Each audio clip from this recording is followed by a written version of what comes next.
Muerte, Fernando Pessoa. Ah, este horror yo no lo sé expresar. No poder huir de él, ni poder olvidar que el tiempo cese, que sea para siempre este momento, que nunca me aproxime a ese horror que mata el pensamiento.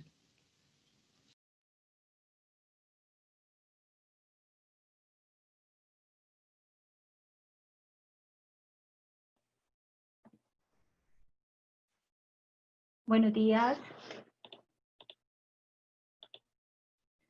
muchas gracias por estar con nosotros de nuevo en la Cátedra Lectores y Lecturas.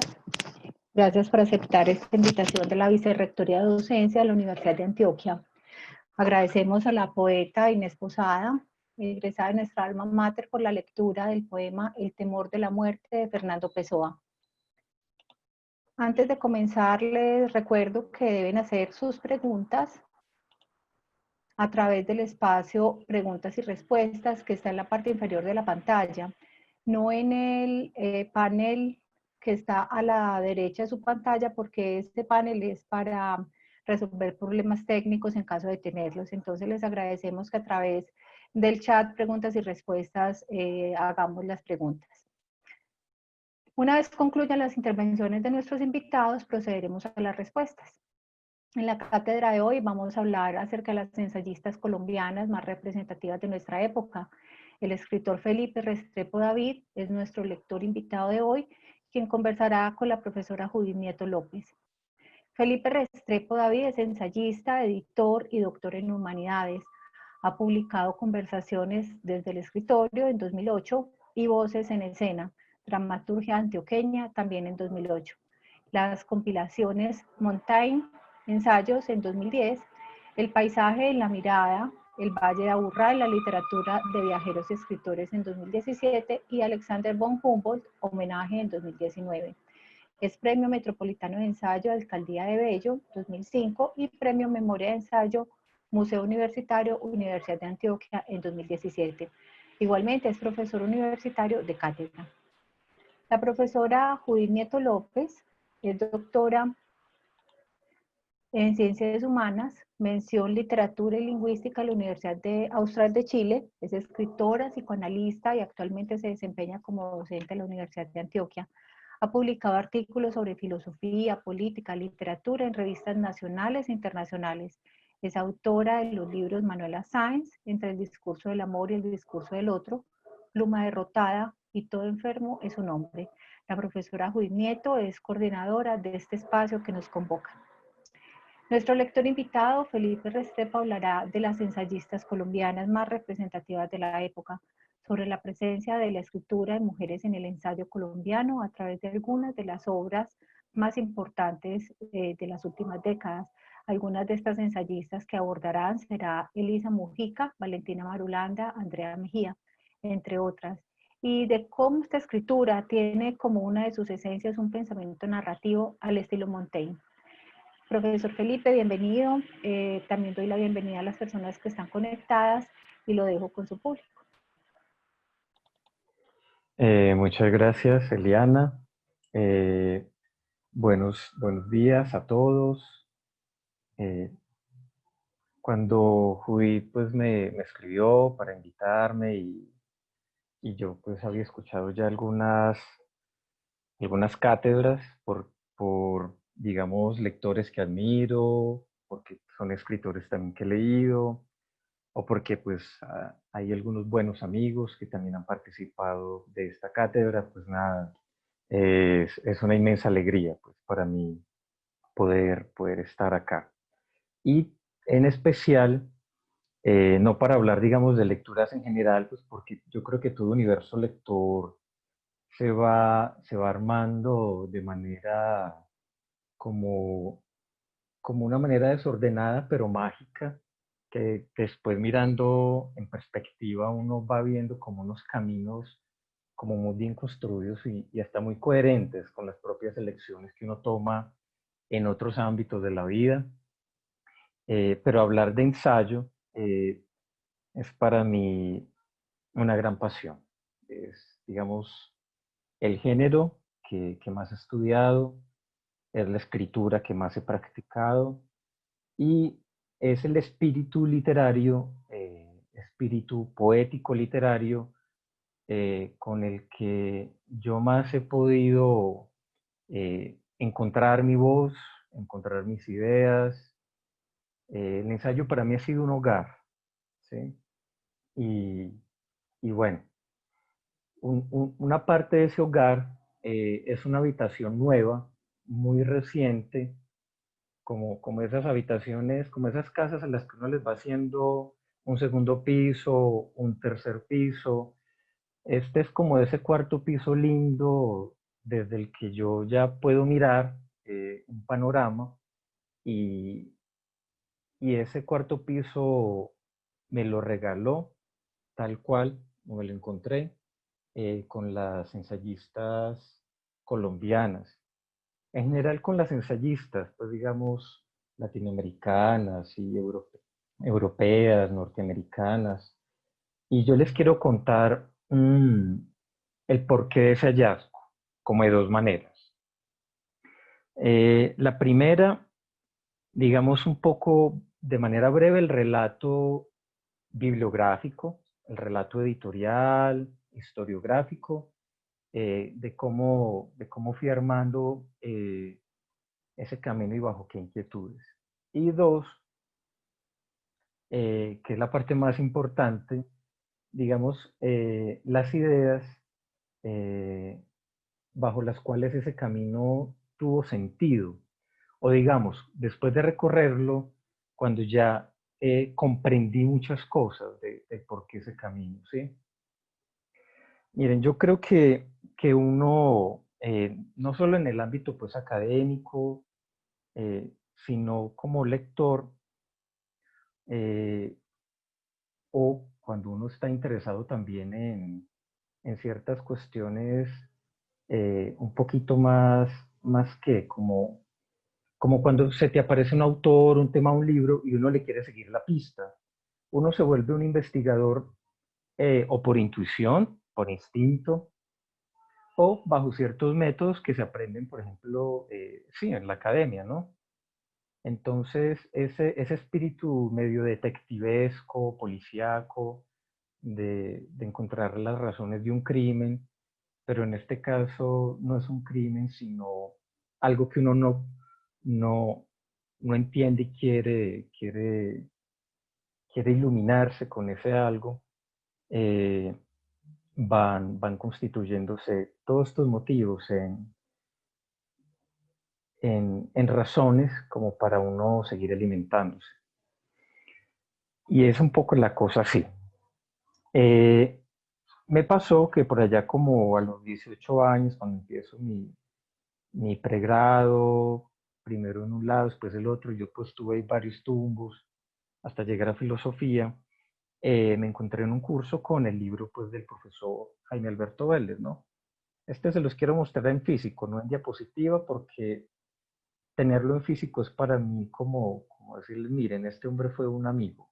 No lo conocí en persona, lamentablemente, pero su libro, digamos que me dijo, vea, el ensayo es algo que es bien singular porque eh, es una escritura de ideas, pero no eran esas ideas que uno entiende en clase de manera magisterial y expositiva, y en especial, digamos, autoritaria, es decir, de manera jerárquica, sino que el ensayo es diálogo, ¿sí?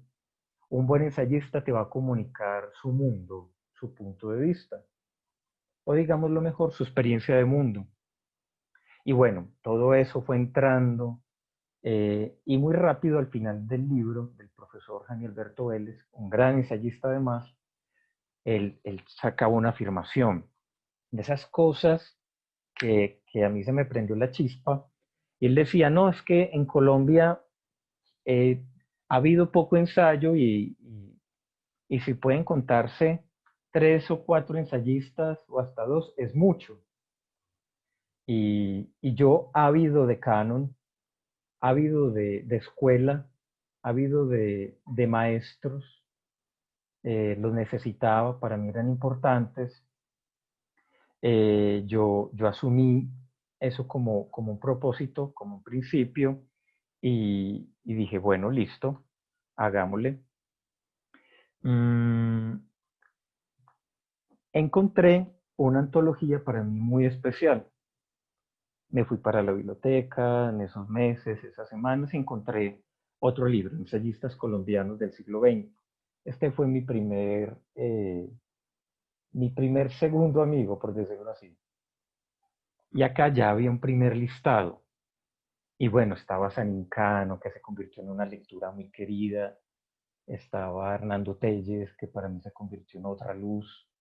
Y Jaime Alberto Vélez lo nombraba. Estaba Luis Tejada, y Jaime Alberto también lo nombró.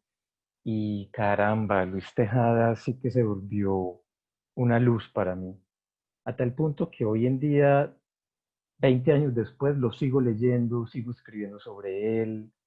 Me sigue fascinando. Telles igual, San Incano ya no tanto. Y bueno, ahí hice mi listado. Después, con los años, encontré, ya digamos, organizando lecturas, escrituras, investigando, mucho más curioso, encontré este otro libro, digamos, otro amigo, ¿no? Para mí. Se llama Antología del Ensayo en Colombia, Oscar Torres Duque. Estos libros, tristemente, tuvieron ediciones estatales. La primera antología con Colcultura y este con la Presidencia de la República en el 97. El de Colcultura fue en el 76, perdón. ¿Y qué pasó en esta antología? En la primera, que la hizo Cobo Borda con Jorge Eliezer Ruiz en el 76, había un listado generoso. Y en este otro listado del 97 de Oscar Torres Duque había una mujer, Elisa Mojica. Y yo dije, caramba, qué cosa. Dije, ¿cómo así? No, no sé, ahí como que vi algo, pero no quise como insistir. Solo me pareció curioso. En el primer listado no había ninguna mujer, en este segundo una mujer. En un listado de que podía sumar, pues no sé, 60, 70 ensayistas, bajita la mano.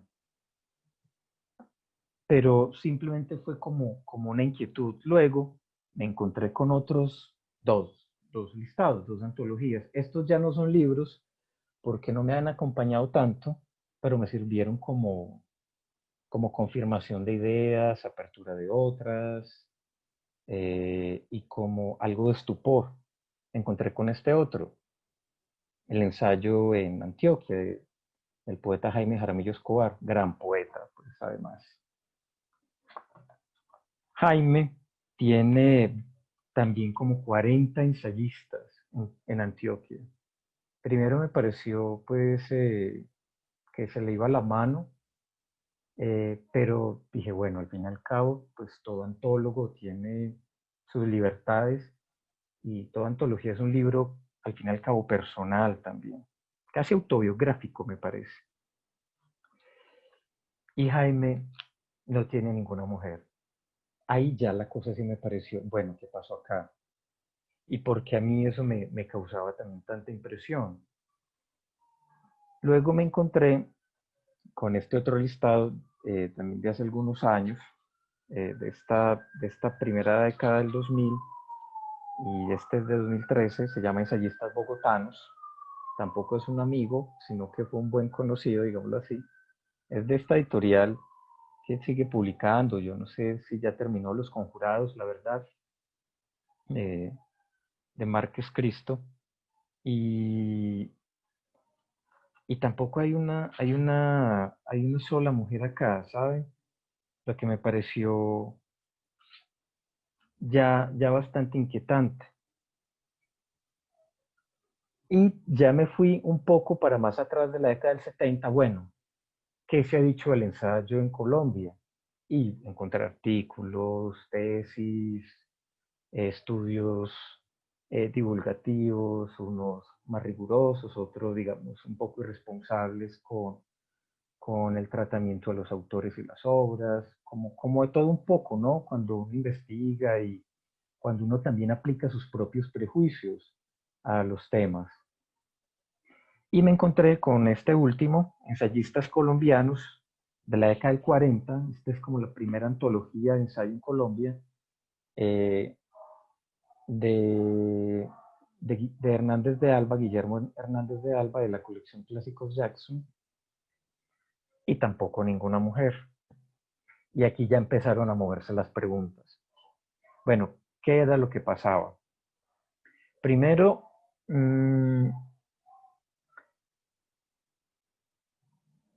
¿por qué había sido, digamos, esa palabra tan extraña, pero que nos sirve acá, normal o común mejor, que ni siquiera una charla como esta se llamara Ensayistas Hombres en Colombia, en el siglo XX, porque había que enfatizar en ensayistas mujeres. Y es que, claro, el ensayo siempre, digamos, le ha pertenecido a quienes lo han escrito, es decir, mayoritariamente hombres, y ni siquiera esa era una cuestión de remover cualquier tipo de curiosidad lectora. Esa especificidad de un ensayo escrito por mujeres, ¿qué era lo que me despertaba? Y claro, pensando, conversando con otros lectores ensayistas, bueno, es que si en una antología uno pone lo que cree mejor, hombres o mujeres, y bueno, ese siempre me pareció un valor estético, literario, respetable, defendible, que, que es el valor de la calidad, ¿cierto? Pero, ¿qué pasa cuando la calidad se expande, por ejemplo, a inclusiones? Y mejor aún, cuando se expande hay exclusiones. Es decir, toda antología excluye y toda antología, en el fondo, en tanto muestra un mapa, oculta también otros caminos. Yo al menos quería saber qué pasaba si con otros ensayistas colombianos, hombres y mujeres que no estuvieran incluidos en antologías. Y ahí fue cuando fueron apareciendo eh, nombres muy importantes y nombres eh, de mujeres, por ejemplo. El primero de ellos, sí, fue Elisa Mujica. Yo aquí les quiero mostrar una foto de ella para que la conozcamos un poco. Elisa es una, bueno, aquí perdón, empecemos mejor con doña Sofía Ospina de Navarro, ¿sí? Por época. Doña Sofía es una escritora antioqueña, que escribió sobre todo relatos y crónicas, ¿sí? ¿Por qué no estaba incluida en ninguna de estas antologías? ¿Y por qué a mí me parecía que podía resultar, digamos, importante para el género, pues? Y era que, recordando sus crónicas, cuando me había encontrado con ellas, a mí me parecía que doña Sofía eh, pensaba relatando, ¿sí? Doña Sofía lograba, con sus crónicas sobre Medellín, deliciosas además, divertidas, pícaras, bien personales, sobre su vida cotidiana. Yo dije, bueno, pero ¿qué es lo que mueve? Pero la cosa no se me detuvo ahí. Acá hay dos libros de ella. Uno, perdón, La abuela cuenta, con 2 ediciones todavía que se consiguen, recomendado hasta más no poder. Ya les cuento por dónde va el hilo, ¿sí? Estos 2 libros, Cuentos y Crónicas en especial, a mí empezaron a aparecerse cada vez más. Aquí les estoy contando cosas que, por ejemplo, uno como, por decir, detective literario, uno va viendo desordenadamente, pero no encuentra todavía puntos de cruce fuertes. Luego se me apareció otra escritora, tampoco incluía ninguna de estas antologías, ¿sí? Y ni tenían por qué aparecer, pues. Cuestionar estas antologías porque aparece un nombre o no está el otro, o bajo tal criterio hicieron esto, pero a uno le parece que debieron haber sido mejor así, pues bueno, mejor entonces haga uno su antología. Como criticar la casa ajena de cómo debió haber sido, pues bueno, haga su casa mejor. Al menos yo me tranquilizaba con esa idea.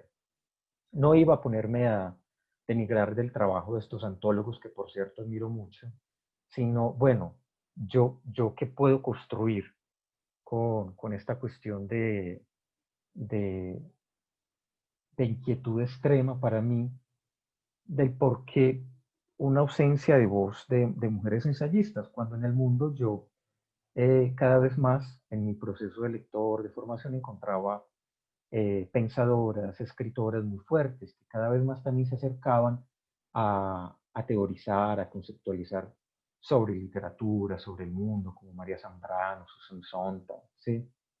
Eh, Muchísimas argentinas, Beatriz Colombi, Beatriz Sarlo, en Brasil Clarice Lispector, que también tiene unas crónicas, ensayos bellísimos, y además de nuestro mundo académico, pues que hay una producción escrita por mujeres desde Virginia Gutiérrez, que el billete nuevo de 10.000 días es un gran homenaje, pero yo no buscaba escritura académica, yo buscaba ensayo.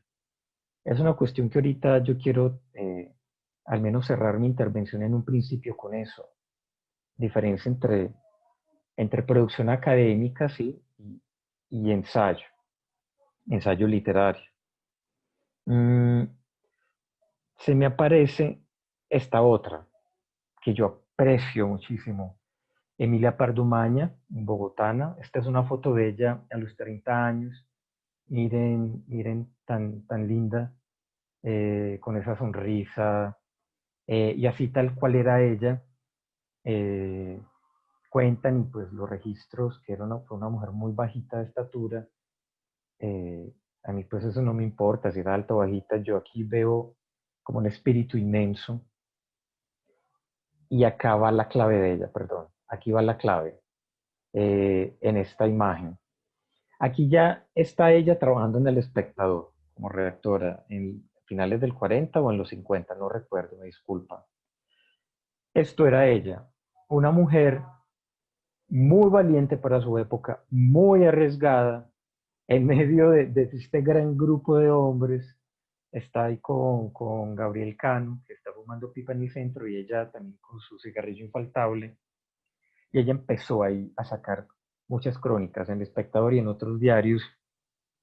Y Emilia, digamos, no por ser mujer se destacaba, aunque sí, porque, digamos, era la primera periodista que incursionaba de igual a igual en el periodismo colombiano en mediados del siglo XX, sino por una escritura que, que lograba marcar sello, que lograba tener voz.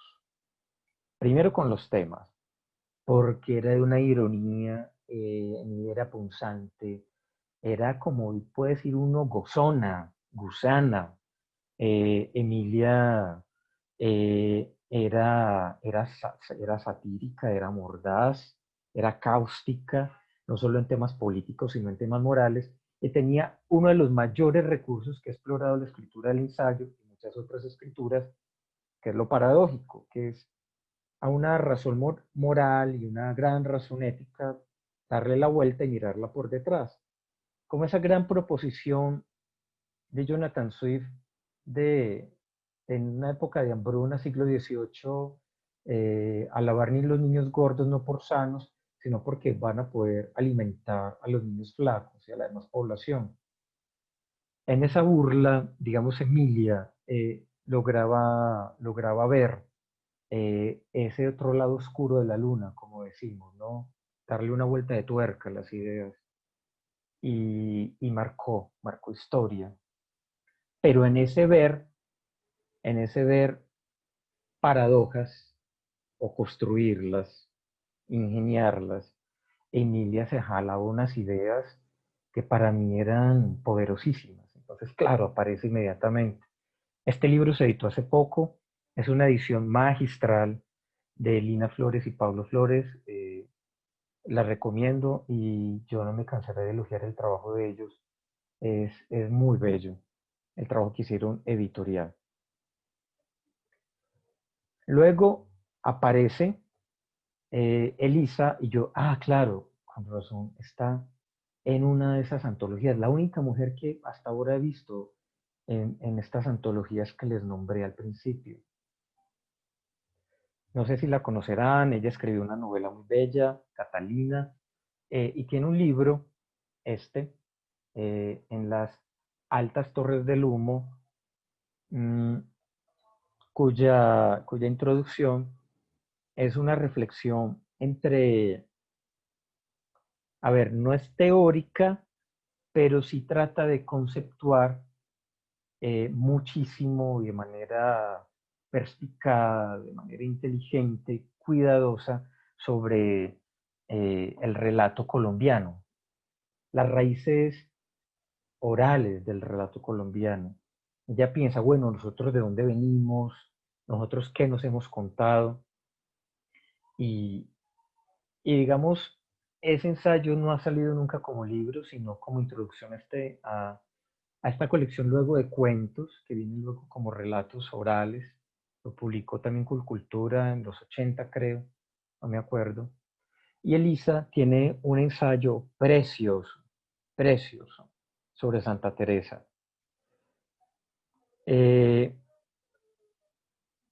No recuerdo si es la primera parte o la tercera, donde ella ya suelta sus ideas sobre lo que significa la escritura mística, la escritura literaria de Santa Teresa, y eh, uno ve ya no tanto inteligencia, o sea, alguien que ha leído mucho un autor y digamos que se las ha pillado todas o casi todas, pues, por exagerar, sino que uno ve a alguien, uno ve una persona que logra poner en palabras todo eso que ha sentido, y en este caso mucho de ese sentir son ideas, y lo hace de una manera tan clara que así aquí así, uno no piense eso que ella está diciendo, uno agradece que el pensamiento logre ser tan diáfano, tan transparente, ¿saben?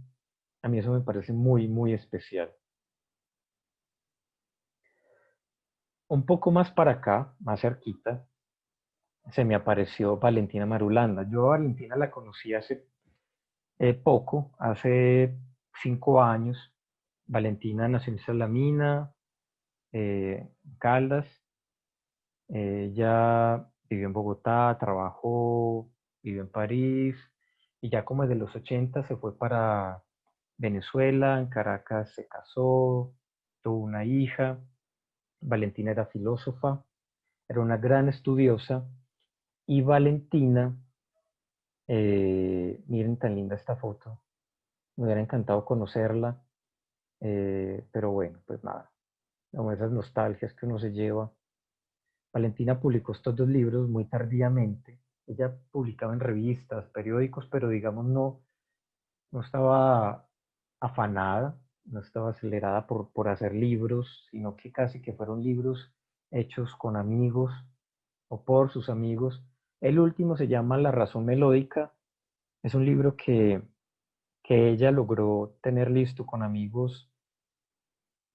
eh, o sea, el libro sale de imprenta y ella muere. Creo que ni pudo lograr verlo, o logró ver ya como las pruebas, pues algo así.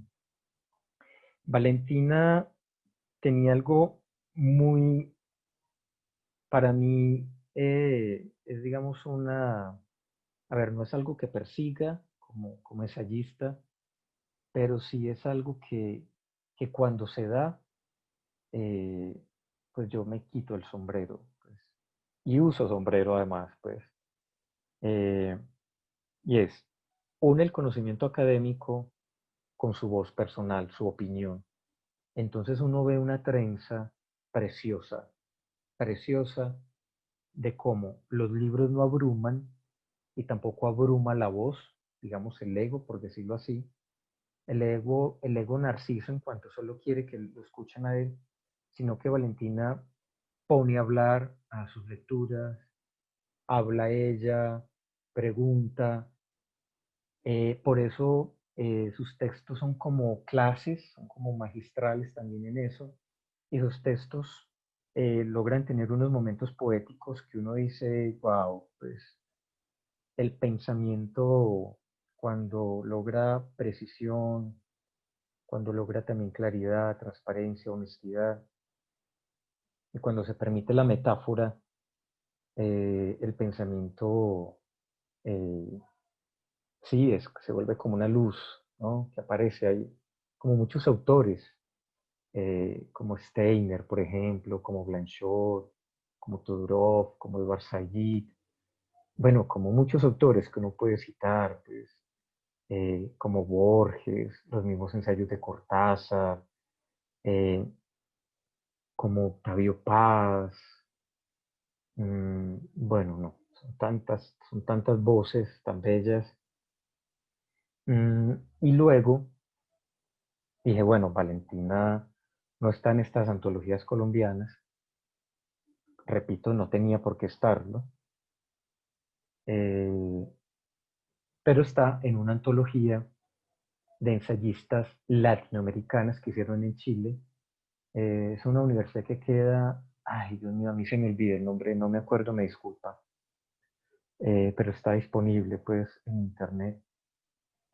Mm, pero ahí estaba, yo decía, uy, qué chévere que por ahí esté su voz resonando por otros lados.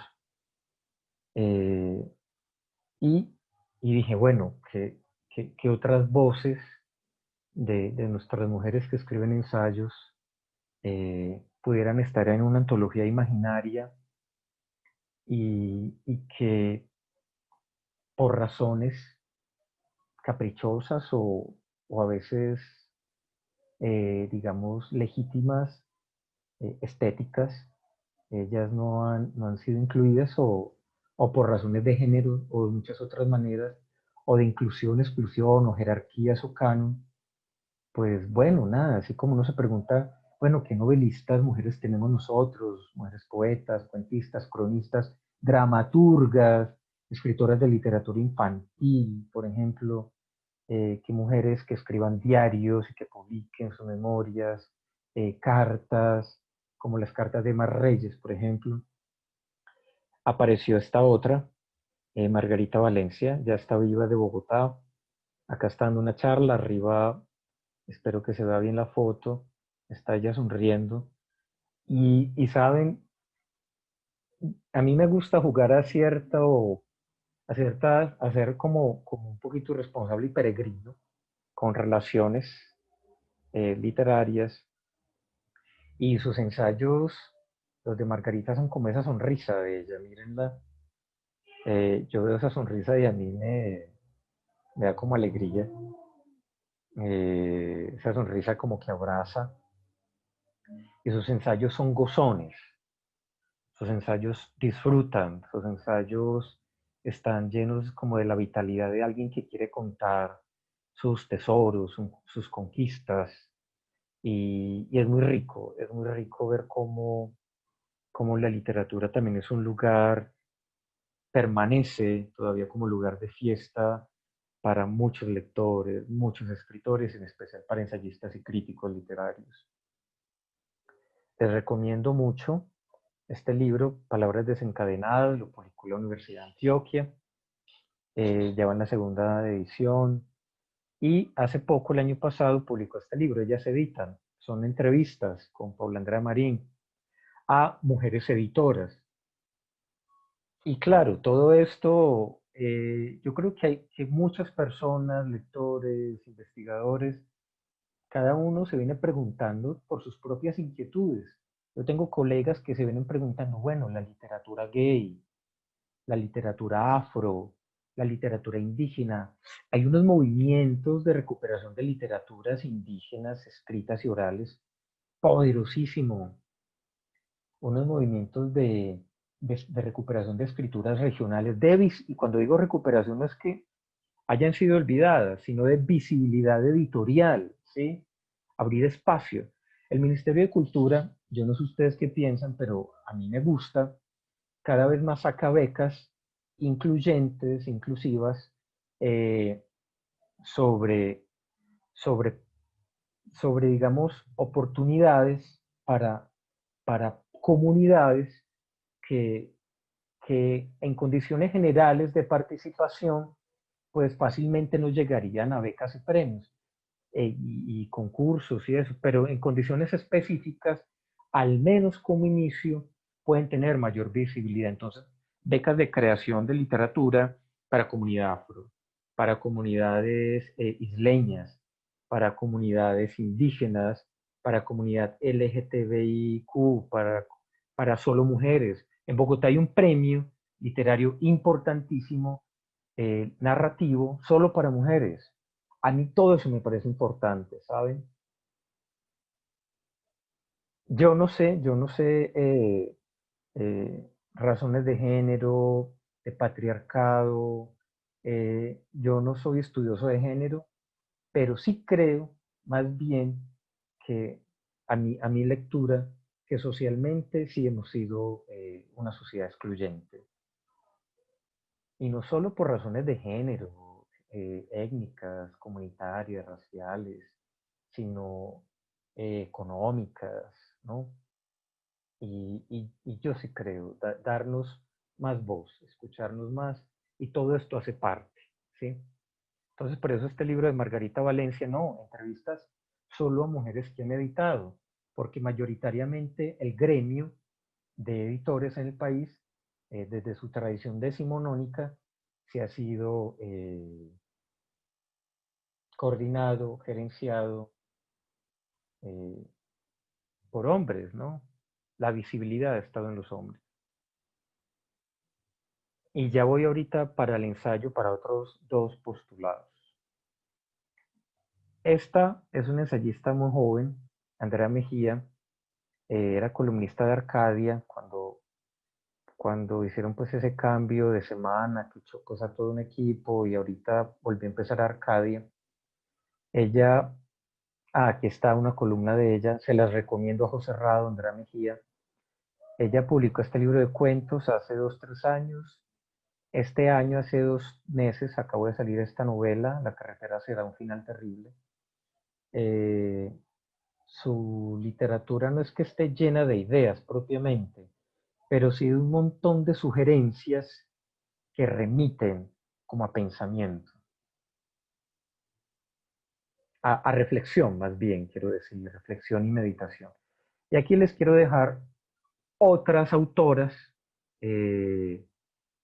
que yo leo constantemente o que al menos están en mis intereses, como en mi radar, cuando reeditan algo nuevo, cuando publican algo nuevo, que cuando veo el nombre de ellas por ahí en publicaciones, yo lo miro, me detengo y miro.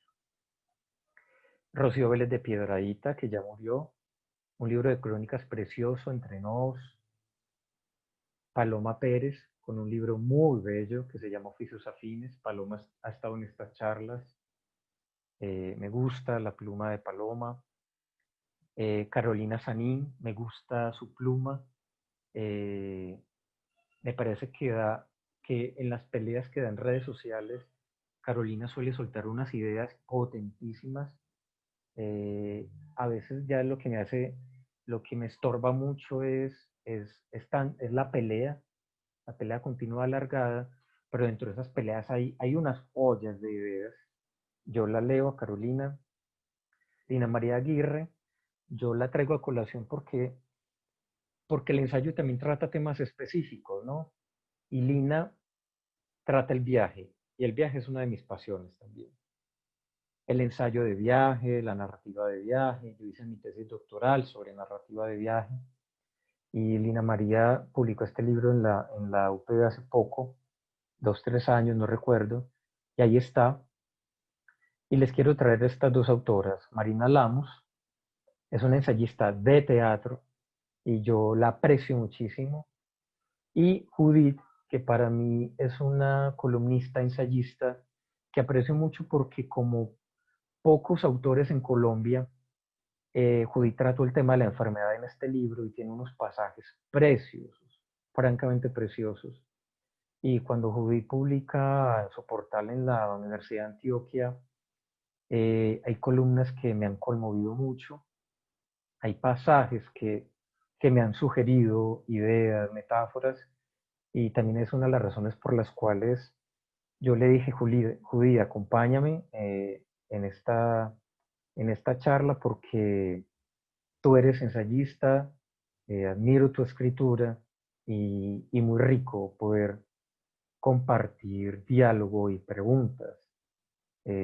Yo no solo quiero ser como el que responda, sino también como preguntar, digamos, reflexivamente mis inquietudes, porque yo no tengo todas las respuestas, ni quiero, ni sé qué es tener todas las respuestas, eh, sino que también creo que con Judy podemos, y, y los que se animen a preguntar, tengan sus inquietudes, con Judy podemos crear un hermoso diálogo.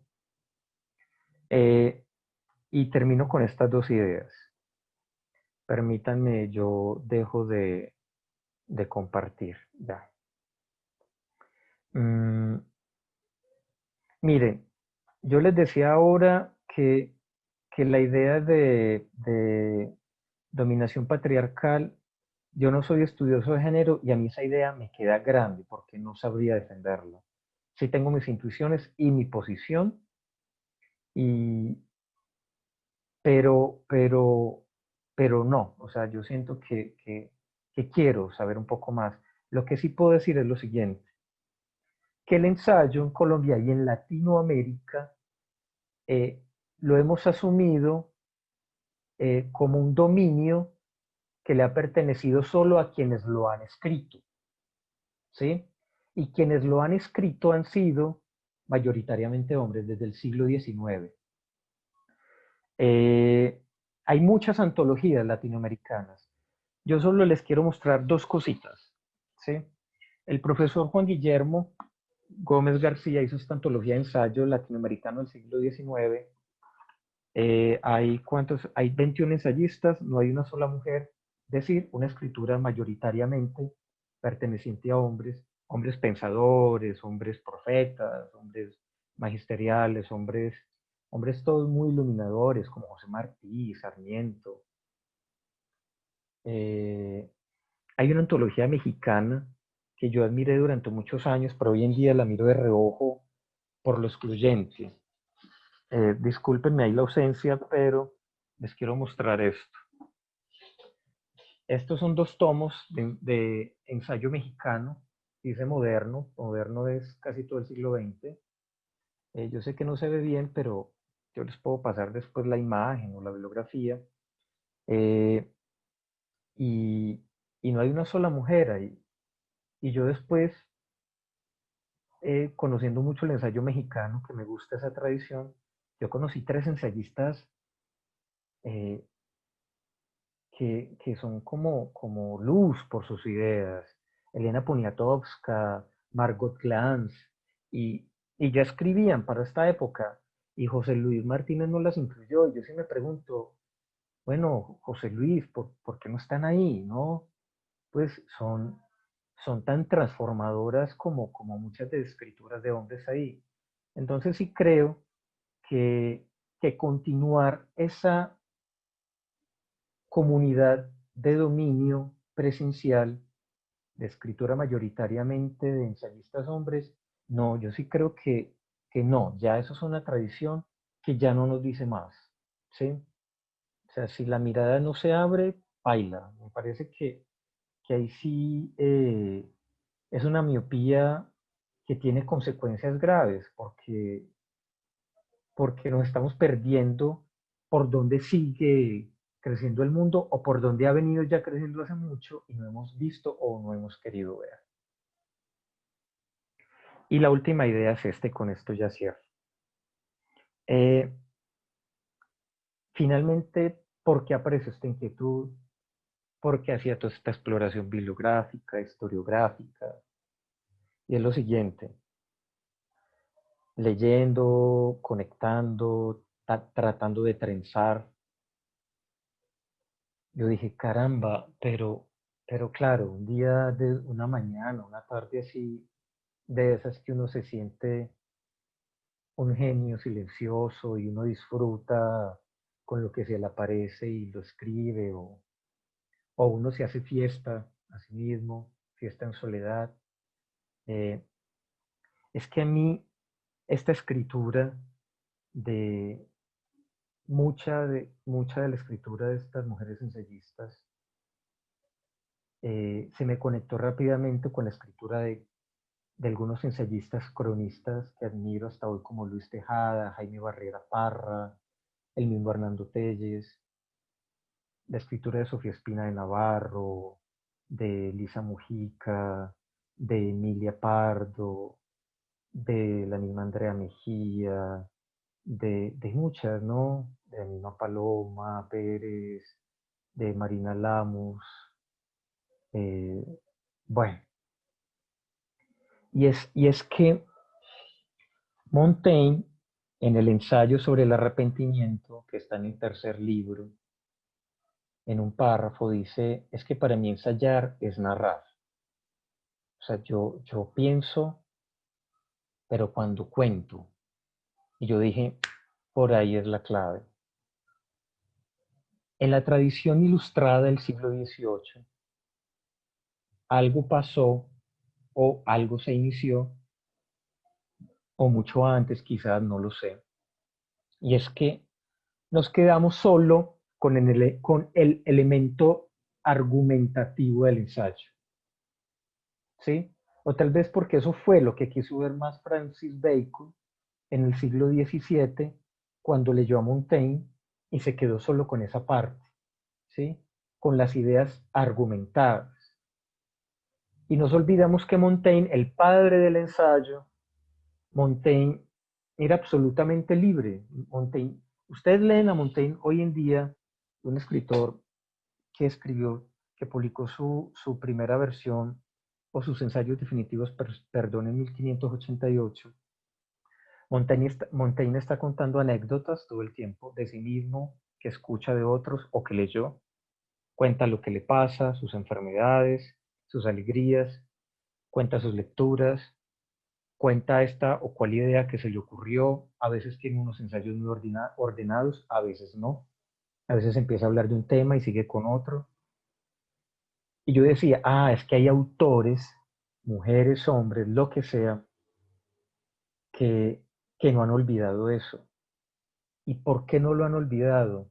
Porque para ellos la escritura es libertad total, libertad de subjetividad, libertad de intimidad, pero una intimidad no solo de una vida, ¿sí? En su cotidianidad, sino de una intimidad que se permite ser espontánea y se permite ser sí misma, ¿sí?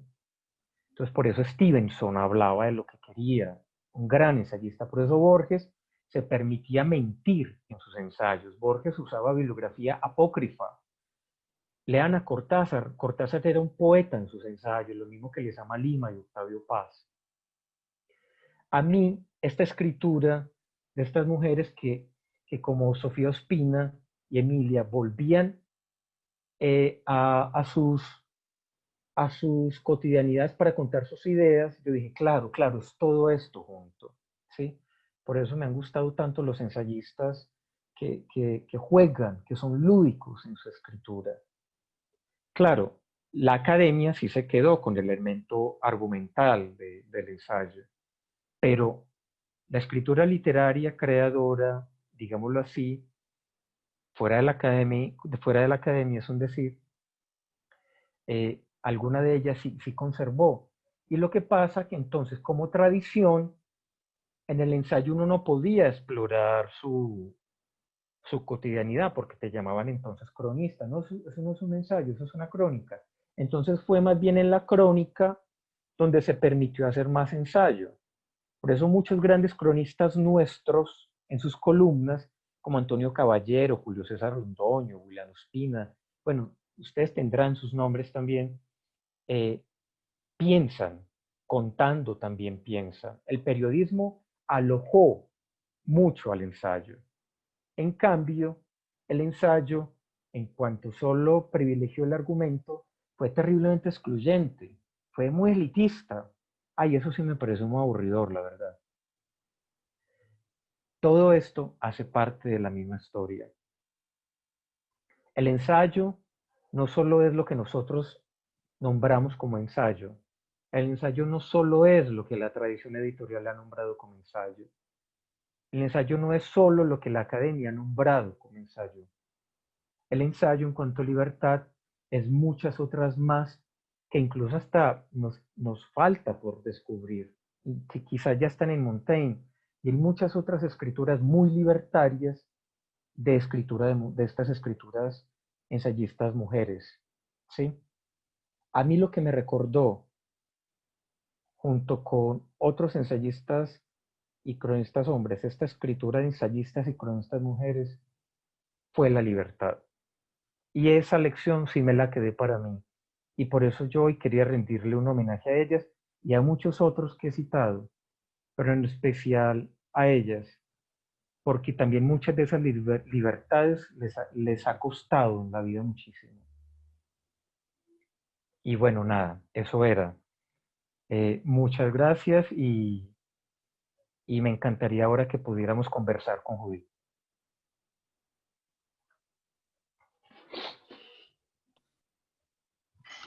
Felipe, muchas gracias por el recorrido que nos hizo a través de la literatura femenina de nuestras ensayistas o de las ensayistas colombianas. Doy entonces, bueno, antes de continuar, les recuerdo las preguntas, las deben hacer a través del chat de preguntas y respuestas. Vamos a responderlas una vez termine la conversación entre nuestros invitados. En este momento vamos a dar paso a la segunda parte de la cátedra. La conversación será entre el escritor Felipe Restrepo y la profesora Judith Nieto. Le doy el paso entonces para que inicien una charla de más o menos 40 minutos. Profesora Gracias. Judith. Gracias, Eliana. Felipe, gracias por... Estoy pensando en el adjetivo. Un maravilloso recorrido que nos haces por el mundo del ensayo y por el mundo del ensayo, el ensayo femenino, digámoslo así. Me parece que haces una... Voy a decir, creo que 2 o 3 cosas antes de que empecemos a compartir, pero me gusta de tu charla el tono en el que la haces, porque es como sin tirarle a un lado y al otro, es decir, al ensayo de los hombres y al ensayo que escribimos las mujeres, sino que lo haces de una manera, me parece que reconciliada. Eso es lo que me gusta pues esta es una de las cosas, pues que me gusta del tono de tu charla. Además, haces una intervención también sin exclusiones de género. El título es Ensayistas colombianas, idea y fábula, pero es que es muy difícil hablar de las ensayistas sin hablar de los ensayistas, al menos sin referirse a ellos, pues que ha habido pues muchos y como tú dices, muy difundidos al lado pues de la difusión que se ha hecho del ensayo de mujeres o escrito por mujeres. Y también me gusta eso que planteas de, bueno, hay ciertas ensayistas un poco, o de la ensayista que nombraste, ¿no? Mejor dicho, así como pones a Margarita Valencia con su sonrisa total, digámoslo así, que además es así, así para los que no la conocen, Margarita Valencia estuvo en la cátedra el año pasado, a fines del año pasado, y es una risa permanente y de un humor increíble también, pero también incluyes hablas, por ejemplo, del caso de Carolina, que es una muy buena escritora, pero por supuesto te reservas aquello por su situación, digamos, de, como lo nombras, de un poco pues como del alegato en el que Sí, a veces se pone, ¿no? Pero me parece bien que incluyas a todo tipo de ensayistas independiente de sus características. Otra cosa que me parece muy interesante es el recorrido que haces desde la más antigua, que es doña Sofía Ospina, hasta Andrea Mejía, que es creo la más joven de todas, ¿cierto? Creo, me sí, parece a mí. sí. Eso también, ese recorrido histórico, además que yo siento que lo haces con, ¿cómo se dice? Como con un tanto de perseverancia, de tanto leer antologías en donde solo aparecía de pronto una mujer, y Sí. nadie más, y esa que lees a lo último, la antología del mexicano que no incluye a una joya como esta que hermana Ah, sí, Lance. Esta se la recomendamos a todos. Es un libro maravilloso que entre otras cosas su título, que es Por breve herida, es un fragmento de un poema de Pedro Calderón de la Barca y el libro es una fantasía, mejor dicho, yo creo que cualquiera de las ensayistas, pues como las presentó Felipe, pero esta mujer que entre otras cosas estuvo invitada, creo que fue a una fiesta del libro, algo sí. así, ella vino, tiene como La- 90 años y vino y tiene la lucidez pues impresionante y el humor y toda la cosa. Y a Elena Poniatowska, que también la traes, que de ella también hicimos cátedra, sobre ella también hicimos cátedra el año pasado. Bueno, ya luego de estas generalidades, Felipe, yo quiero que empecemos por el título, para que también aterricemos un poco a los que nos siguen la transmisión en la idea de lo que es el ensayo, porque tú titulaste tu charla Ensayistas colombianas, idea y fábula. Sí, Judith. ¿Será que nos puedes hablar un poco? Bueno, y terminaste la charla hablando del ensayo académico, que fue como con el que se quedó pues prácticamente la academia, digámoslo así, o el que Ujú. defiende mejor la academia, pero resulta que el ensayo, para los que nos están oyendo, también tiene de fábula. ¿Cierto? Ajá, ajá. Hablemos un poquito de eso, de la fábula que hay inmersa también, o que atraviesa el ensayo, diría yo. Sí. Bueno, Judith, muchas gracias. Muchas gracias y bueno, qué rico acá conversar contigo. Mm, eh, el título viene como de volver a recuperar, digamos, esa unión, como decíamos, no sé si de niños o al menos dice mi mamá, ese casado, ¿no?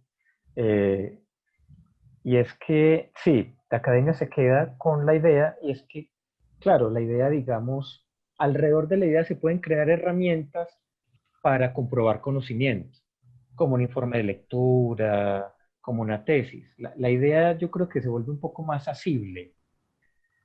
La fábula es yo creo donde está ese otro lugar que sí, la academia digamos dejó de lado, pero que es donde yo también quería poner un poco el acento y es donde puede haber mucha posibilidad de, de exploración imaginativa, incluso ficcional, pero exploración sobre todo narrativa, personal.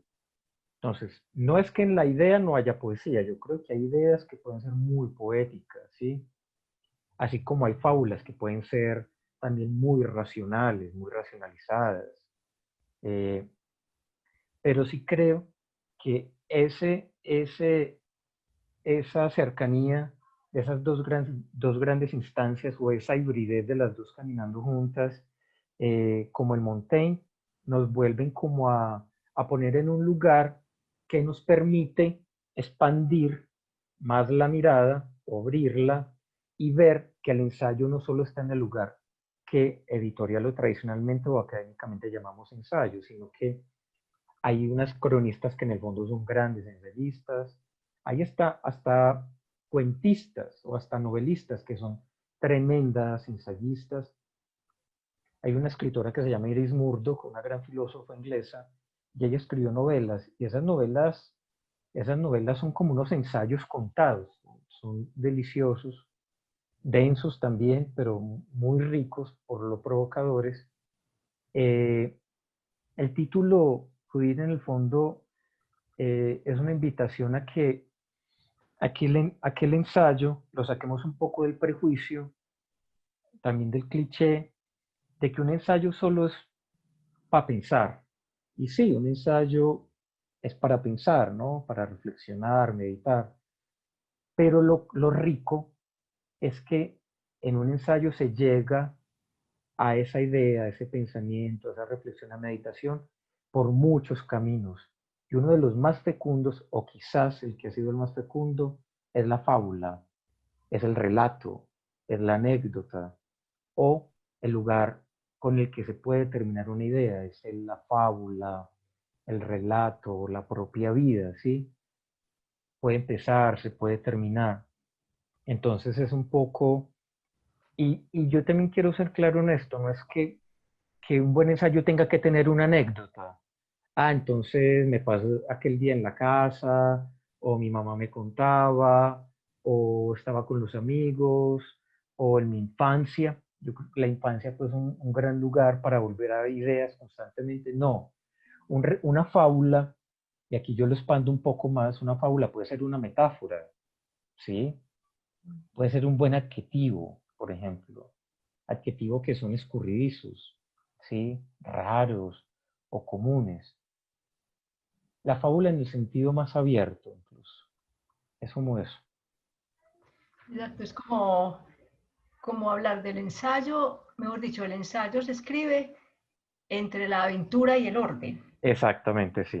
El ensayo tiene que tener una idea clara, se va a escribir sobre esto, eso es lo que le da todo el cuerpo, digamos, al texto del ensayo, pero lo que acabas de decir, que me gusta eso, no, el escritor de ensayo no está exento de que use una fábula o que remita de pronto a una paráfrasis de un verso de determinado poeta o en fin, es decir, y creo que eso que es uno de los, que es quizá el género que más permite como este juego, ¿cierto?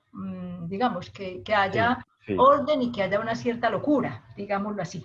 Sí, cuando hablo de exactamente. aventura me estoy refiriendo como a ello, y que yo creo que eso es lo que hace, ese ingrediente, digamos, de la aventura es lo que hace que los ensayos sean leídos, pues es decir, que no sean, como se dice en el mundo académico, no sean un ladrillo, ¿sí? Sí, claro, completamente. Yo no le temo a la palabra ladrillo, bodrio, no, yo creo que ahí están esas palabras y nos sirven. Pues un ladrillo es pesado, es áspero, y hay ensayos pesados, ásperos. Eh, y hablemos de la brevedad, Judy, pues no estoy hablando aquí yo ahorita cité columnas, pero hay ensayos que han resultado ser libros, párrafos, hasta frases. Uh-huh. Y podemos nombrar que eso es más bien un aforismo. Pues también, también. Eh, tenemos a un gran autor en Colombia, Nicolás Gómez Dávila. Eh, él es un aforista, él es un ensayista. Yo creo que es todo eso e incluso mucho más. O nada de eso también. Es que estamos hablando, digamos, de unas denominaciones que nos ayudan pues como a ubicar cosas. Pero yo a veces prefiero para conservar más bien libertades de lector y escritor ensayista, no sé, es, es hablar más bien del espíritu del ensayo. Y en el fondo, para mí también, ¿qué es el espíritu del ensayo? Que puede estar como les digo, en muchas otras escrituras, en un párrafo de WhatsApp, de Facebook, de Instagram, no sé, en un papel, en una publicidad. Para mí el espíritu del ensayo es al menos una pequeña idea, una pequeña lucecita que nos hable de una visión de mundo. De una visión de mundo, sí creo necesariamente que es algo que inquieta, ¿sí? Que despierta algo, que recuerda algo, ¿sí?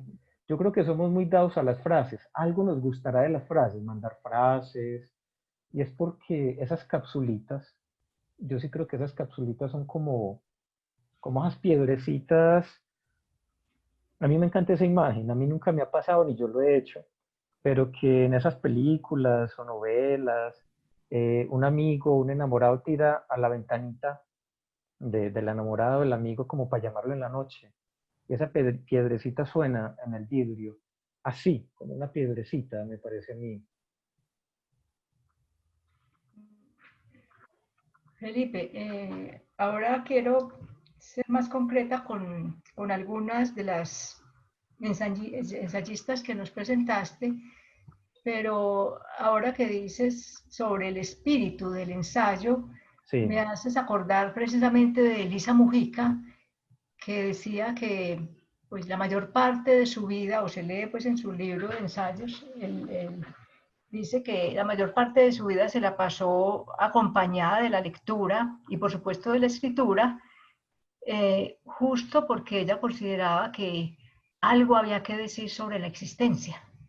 ¿Sí? ah, sí, Y acompaño o asocio esto que acabo de decir y de ella, que me conmueve tanto y que la recomiendo a todos los que están conectados, me hace pensar en cómo en esta pandemia yo creo que un minúsculo consuelo ha sido la lectura para muchos, ¿sí? yo sí creo. Y aparte de eso, pues esa compañía de la lectura del libro nos permite decir que, digamos, como que cuando descubrimos a un buen autor, a un buen ensayista, a una buena ensayista, como en este caso del que estamos hablando, Sí, nos damos cuenta que ese es el destino de los textos y el destino de los libros, que nos invitan a no abandonarlos. ¿Sí? sí. Decías ahora algo que me pareció, que quiero hacértelo en pregunta, y es como sobre tu vocación sobre el ensayo, que fue desde muy joven, pues desde el pregrado, que eso no es muy común, digámoslo así. Pero quiero preguntarte, ¿el ensayo para ti, Felipe, fue o ha sido, porque sigues dedicado a él, un Ah, punto de sí, llegada o un punto de partida? sí, sí. Eh, bueno, pero yo creo que esa cuestión va como de lado y lado, de parte tuya, de parte mía, porque hay algo que a mí también me ha dado mucha curiosidad y es porque uno llega a ciertos temas y los vuelve ensayo o los ensaya. Por ejemplo, tú con tu libro, ese libro tan bello de Todo enfermo es un hombre, eh, yo siempre me he inquietado mucho. eh, Somos como unos rompecabezas, como suelticos y se van como armando, porque los temas pues son tan diversos. eh, y pues, Judy, para ser honesto, yo he llegado como a esto, mira, hay como temas que a mí me han ido como gustando mucho y que después como con el tiempo yo veo es como diálogos, como conversaciones. Entonces yo creo que en pocos géneros, o más bien en esta escritura, como en la dramaturgia un poco, también mucho después, pero con el ensayo yo encontré como la posibilidad de dialogar. Yo creo que fue mucho eso. A mí me gusta pues mucho charlar, conversar, eh, y yo a veces sentía que la poesía me dejaba en un lugar, a veces o muy nostálgico, o a veces me afectaba mucho, ¿sí? O yo me la pasaba tardes transcribiendo poemas que me habían gustado, o aprendiéndomelos, las novelas y los cuentos, dependiendo uno u otro me divertía o me llevaba a un mundo, pero el ensayo era tan diferente. Yo con el ensayo como que seguía conviviendo, seguía como charlando, entonces eh, yo creo que tiene que ver como con eso, que, que pocos géneros o pocas escrituras encontré tan abiertas como esta. Y yo agradezco mucho eso.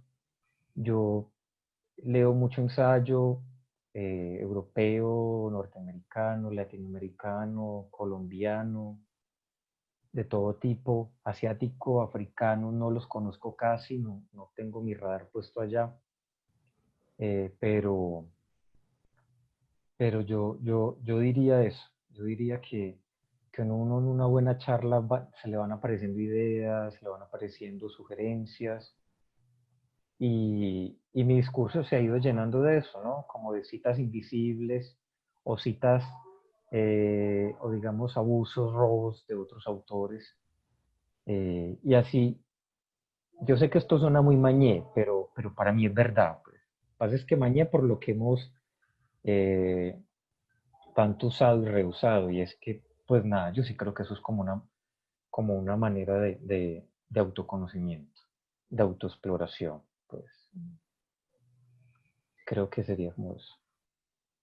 Sí, claro, porque hay en eso último que anotas que es una manera, que el ensayo es una manera de autoconocimiento, el ensayo está lleno de introspección del autor, Sí, ¿no? sí.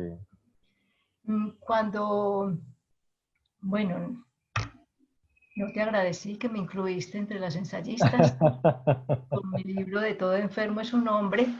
Mm, lo que dijiste ahora que de pronto no sabía, pues como tantos temas que manejamos los que escribimos ensayo, Sí, mm, me das lugar para que yo diga de dónde salió ese libro, pues porque es sí, como raro que uno que escriba sobre filosofía o sobre víctimas, sobre memoria o bueno, sobre Manuelita Sáenz, por ejemplo, que es otro, sí, está en otro extremo de mis gustos por escribir.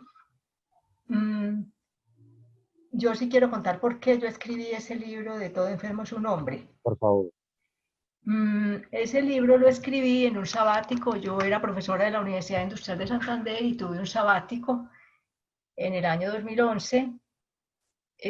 Bueno, los que hemos tenido sabáticos sabemos que tenemos que presentar una propuesta de qué vamos a hacer en ese año que la universidad nos va a pagar para que nos sentemos a leer y a escribir. El mejor año de mi vida, diría yo. Y yo lo escribí, quien creyera, como producto de una decepción académica. Porque Ah, yo dictaba unos cursos, yo dicté varias veces un seminario sobre Platón y me gustaba mucho leer El Banquete. Y entonces al final del curso los estudiantes me debían presentar un ensayo sobre un tema que ellos consideraban o sobre el que quisieran explorar ahí en el banquete. Pero ellos iban antes a mi oficina y me decían, profesora, yo voy a escribir sobre tal cosa, yo voy a escribir sobre Diotima, yo voy a escribir sobre cualquiera de los personajes que hay en el banquete. Y yo no me cansaba y ellos me contaban y yo les decía, oye, ¿y usted por qué no escribe sobre Erixímaco, el discurso del médico, el discurso, él, todo lo que dice, no beban demasiado, no coman demasiado, todo eso? Ninguno me hizo caso, entonces como ninguno me hizo caso, yo escribí el libro. Fue la génesis de ese libro, ¿no? Ay, qué belleza. Bueno, Felipe, y otra pregunta. Pero perdona, es que vea, lo bello de que también responda las mismas preguntas que le hacen a uno, es que sí, ya me hiciste caer en cuenta de algo muy concreto. A mí me pasó algo lo mismo, algo parecido a vos. Cuando yo era estudiante, muy empezando filosofía en la Antioquia, yo dije diálogo, pero yo digo, es que eso también es como tan general. Pero ¿sabes qué fue? Es que con Montaigne, que para mí es como nada, eso es para mí una estrella, yo ahí, mírenlo, ahí lo tengo, ese que está atrás es Montaigne. Yo encontré temas que a mí me dolían o yo estaba muy preocupado como un estudiante de 19, 20 años que no estaban en clase y que incluso yo preguntaba en clase y yo decía, pero nosotros tenemos seminarios y cursos sobre la ética y a veces tratábamos temas, pero no hablábamos de la soledad. Y yo necesitaba hablar de la soledad, necesitaba hablar del deseo y la pasión, de la amistad, necesitaba hablar del sexo, necesitaba hablar de la enfermedad. Y yo, en el único que fui encontrando, digamos, pensador fue el Montaigne. Y a mí Montaigne me fue como si se fue convirtiendo en otro pregrado, digámoslo así.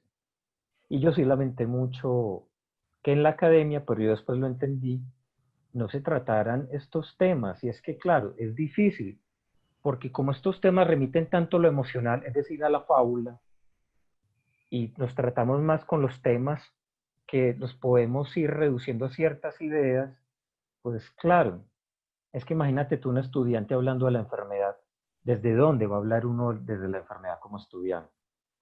Yo sí creo que eso o lo compromete a uno o lo compromete a uno en cualquier nivel. ¿Y quién quiere comprometerse con honestidad en la academia, al menos en la traducción de escritura? Eso no es sencillo. Sí, incluso yo entiendo eso, Felipe. Bueno, y además porque hay una cosa que hay que decirle a nosotros que hemos trabajado tanto en la universidad y en la educación, pues en general, mmm, lo que motiva a un estudiante, yo diría que a todos, es una nota. Pues, Claro. entonces dice, yo para qué lo voy a decir, este año era un ensayo. Pues es decir, lo que para mí era un motivo de reflexión muy interesante, para ellos era hacer el trabajo y que me lo califiquen y ya, ¿cierto? Entonces, Exactamente. pues y en ningún momento yo estoy, cuando digo decepción, lo digo por usar alguna expresión, pero yo les agradezco a mis estudiantes que hayamos leído tanto a Platón y que lo hayamos conversado tanto en las clases e incluso en la presentación del libro está ese agradecimiento a ellos. Es decir, yo creo que puede que en otro momento, ¿cierto? Como lo que te Sí. pasó a ti, que empezaste en la universidad y empezaste a hacer ese recorrido desde lo más, desde la obra De Montaigne, sí. sí, de Montaigne y de luego del profesor Vélez, ¿sí? Pero indudablemente la academia le permite a uno, le pone tareas que uno no ha pensado que vayan a llegar. Por eso te decía del punto de llegada y del punto de partida. Entonces, yo, por ejemplo, a la academia le tengo un enorme agradecimiento, ¿cierto? Que me permite Claro. escribir lo que he escrito y lo que sigo escribiendo. Felipe, hay en ese recorrido que haces, en ese recorrido femenino del ensayo, eh, uno queda como el sabor de que en general, no solo el ensayo escrito por mujeres, sino en general, porque al lado de las novelas, los cuentos, la crónica, en fin, que tienen, yo diría, mucho más público, a mí se me ocurre pensar que el ensayo no es de grandes públicos, Ujú, o estoy ujú. equivocada.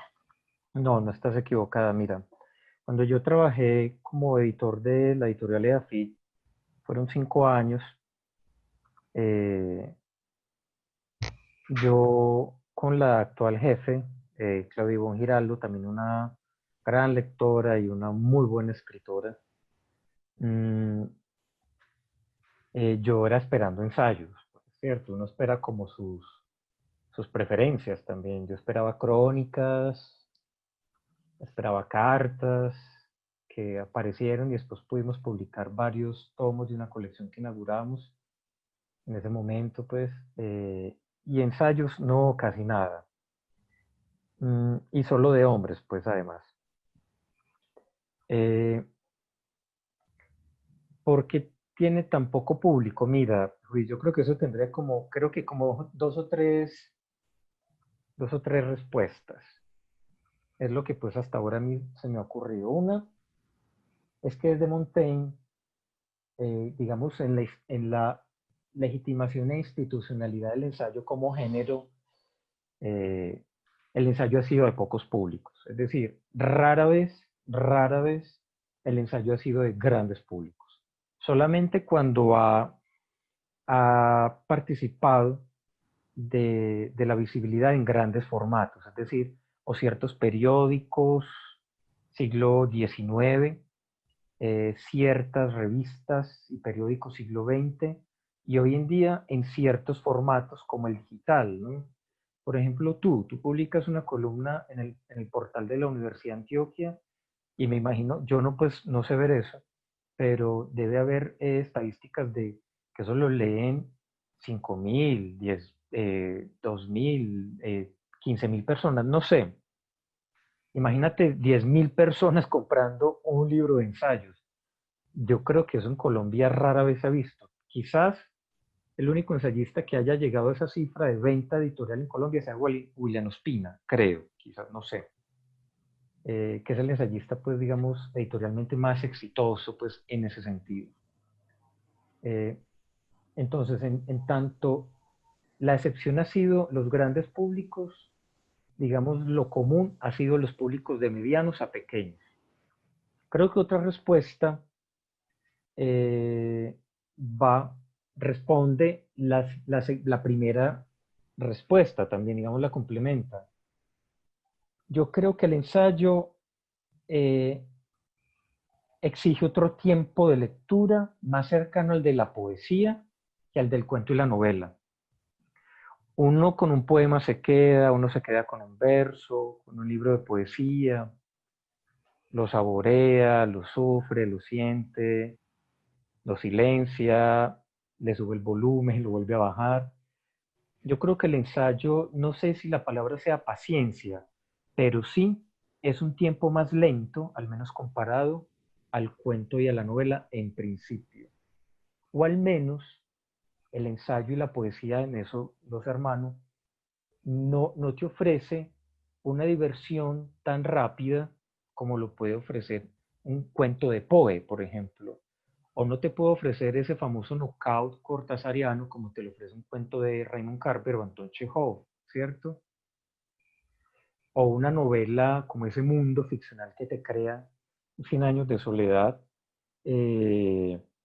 o un buen novelista contemporáneo que alguno admire hoy en día. El ensayo no, el ensayo, si la novela es como una especie no sé, de jirafa alta y corre, ¿no? El ensayo es más como el elefante, como el rinoceronte, como el hipopótamo, ¿cierto? Y la tercera, ya, esta sí es mía, yo sí creo que o ninguna vez en la vida, o pocas veces en la vida, o ciertas veces en la vida, estamos abiertos a dialogar desde el cuestionamiento. Y el ensayo sí es cuestionamiento. Entonces ahí sí creo que uno al ensayo entra de brazo abierto. De brazo cerrado no se te entrega, te aburre, te aburre. Lo que pasa es que una respuesta como esta, yo sé que puede ser excluyente, pero me parece que socialmente, si ciertas comunidades o nuestra comunidad en general, no sé, no se abre al menos como a la pregunta, a la incerteza mejor. Montaigne era un gran defensor de la incertidumbre, paila nada. Y a veces queremos abrazar más la certeza moral de cualquier sistema que esté dado, que nosotros ir cuestionando uno y metiéndonos por las grietas del que nos han enseñado, por ejemplo.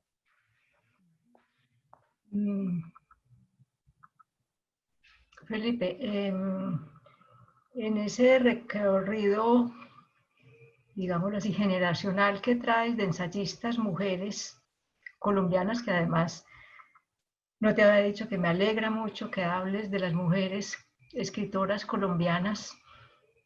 Es la segunda cátedra y que un hombre hable de las mujeres escritoras ensayistas colombianas. Es la segunda cátedra que hacemos donde un hombre habla de la escritura femenina. El año pasado hubo una de un egresado de filosofía muy joven, entre otras cosas, sobre Simone de Beauvoir, que fue también una maravilla de cátedra. Qué bueno. Yo quiero, como haces un recorrido desde fines del siglo XIX con Doña Sofía hasta lo que llevamos del XXI con Andrea Mejía, ¿qué te ha aportado la lectura de las ensayistas colombianas? Pues ya que has sido tan, casi que de forma mística, Sí. lector de ensayistas colombianas. Bueno, y de muchas otras, pero en este caso de lo que estamos hablando. Aparte como de eso que traté de decirles al final, cuando estaba pues solo hablando, como de ese esa confirmación para mí fundamental del relato, de que muchas de estas escrituras de mujeres han estado muy cerca o pertenecen a ese espíritu narrativo que expresaba Montaigne al final de su, perdón, a inicios del ensayo del arrepentimiento de su libro 3, y que también está pues en Otros Hombres, ¿cierto? Yo creo que a mí hay algo que me han aportado también, y no hablo ya solo por las colombianas, sino que también abro el abanico, pues. Y es eh, como no tenerle miedo a hablar como desde mi intimidad y desde mi familiaridad. Yo sí creo y me explico. Y desde mi familiaridad e intimidad, como hablando desde mi experiencia de mundo y de vida. No como desde ese lugar que ya existe desde Montaigne, siglo XIX, que es mi voz en representación de otros. ¿Sí? O sea, mi escritura ensayística, entonces como intelectual, académico, ensayista, yo hablo por muchos. No. Hay algo que se me ha parecido precioso y es que estas mujeres responden por ellas, ¿cierto? Tú respondes por tu escritura, pero no como por esa cosa de la misión del intelectual. Yo me imagino que para muchos sea muy importante y quizás eso siga siendo muy importante, pero, pero es la singularidad. Yo creo que esa singularidad para mí se ha sido crucial. Y eso se puede reconstruir desde Virginia Woolf, con el cuarto propio, con Simone de Beauvoir, es muy cierto. Susan Sontag también, aunque ella era una intelectual abanderada, pues de la voz de muchos.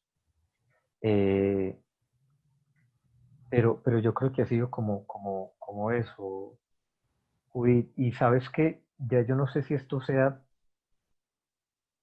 o sea, místico y me alegra, yo defiendo esa palabra, pero ya sí me parece muy complicado defenderla en cuanto a esto, y es que yo sí siento como mucha honestidad, yo sí siento como mucha sinceridad.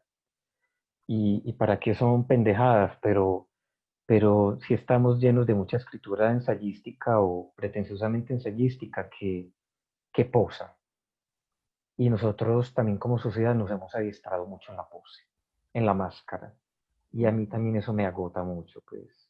Posar que de sabio, posar de libertario, de incluyente.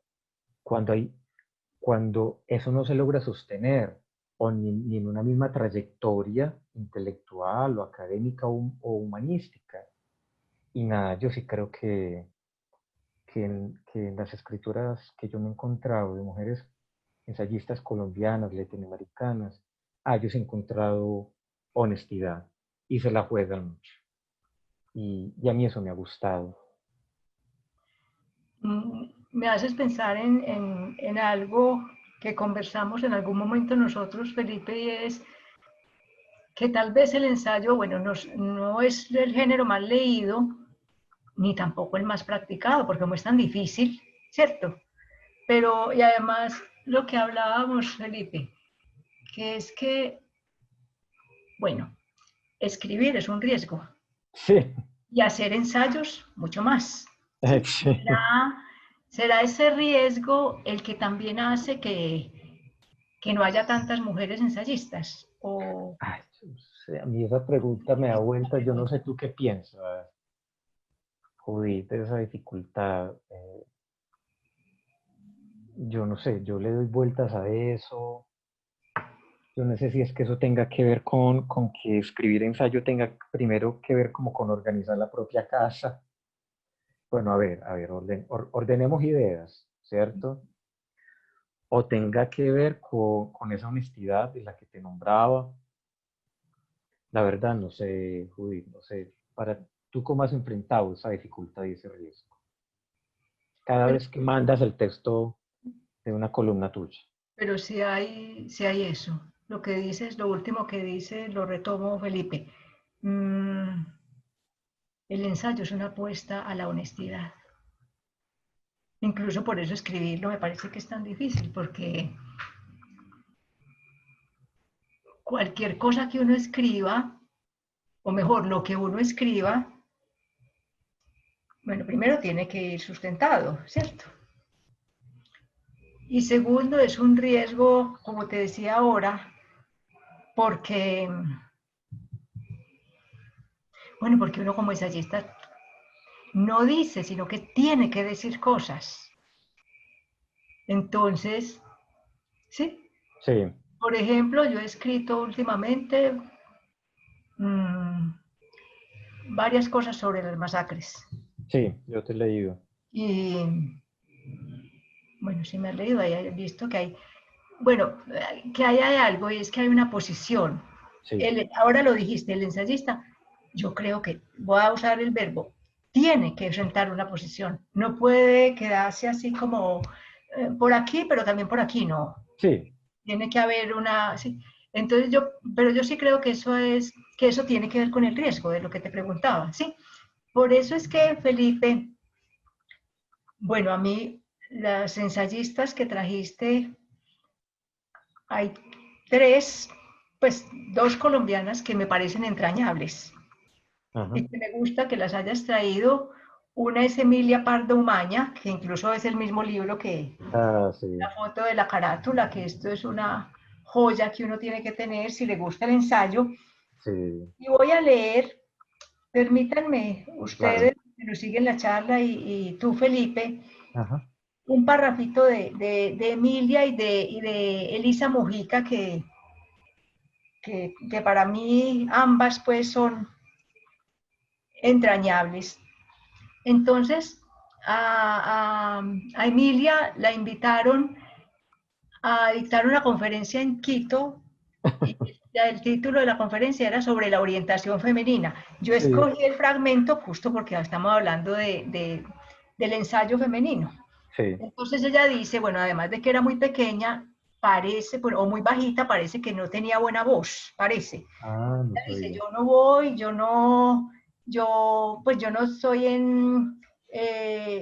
me he visto declinada me he visto invitada a declinar la invitación. Hay que oírme hablar a mí para saber que no estoy predestinada por el Señor para dirigir la palabra a un público, así fuera demasiado benévolo. Pero ella dice, bueno, pero yo hago el ensayo y se lo mando y alguien quien lo lea, ¿cierto? Ajá. Me parece también muy como la disciplina de estas mujeres, ¿sí? No es Mucho, solo sí. mostrarse, sino bueno, yo no voy, pero tenga, yo les mando el texto, ¿cierto? Sí. Entonces, en ese texto, en ese ensayo sobre la orientación femenina, dice, eh, está hablando pues de las mujeres, ¿cierto? Y dice, algunas pintan hoy, no muy mal, y hasta bien, pero muchas tocaban piano y violín hace unos 20 años, no bien, sino muy bien. Luego, en cuestión de arte, tampoco se ha adelantado mucho. La muchacha que trabaja, la mecanógrafa, la secretaria, aspiran a dejar de trabajar y casarse, tener una casita y unos chiquitines rubios como el trigo dorado. No siempre se realiza cabalmente su aspiración porque ellas, de faz trigueña, se casan con ellos, morenos sin apelación. Pero como el amor de madre ciega, luego están convencidas de que ese chico moreno, rollizo y travieso fue enteramente el sueño de su vida entera. Entonces ella está diciendo, es que todas las mujeres a lo que aspiran es a casarse, a tener una familia. Ese ensayo, yo diría que parece escrito hoy, pero lo escribió en 1944. Ajá, ajá. Entonces, otra cosa que tienen ellas es esa vigencia, ¿no? ¿Cierto? Uy, sí, mucho. Es un pensamiento absolutamente vigente. De Elisa lo que me interesa rescatar es como, bueno, obviamente también en Emilia, pero ese pensamiento político que tenían para el momento, ¿no? Mucho, mucho. Y que lo hacía y que lo expresaban tampoco sin ningún problema, ¿no? Ajá. Si no exactamente. tenían, o como para volver a la palabra que utilicé ahora, corrían el riesgo. Para Exacto, y escribir sí, hay que correr el riesgo. exacto, digamos, quedémonos un poco con político, más bien como llevándolo no tanto al activismo, ¿cierto? De tal o cual causa o movimiento social, cultural, sino lo político como postura de vida, ¿no? Exacto, sí, Y sí, una sí. postura de vida, nada, que se defiende o se muestra, o cuando te preguntan tú respondes, o cuando se trata de opinar algo, al menos en principio lo haces desde esa postura. Ya sea que esa postura cambie después, bueno, no sé, porque también me imagino, como decía Borges, el decir y el desdecirse. Eh, yo creo que eso también pues, puede estar, pero al menos esa postura sí, yo sí creo.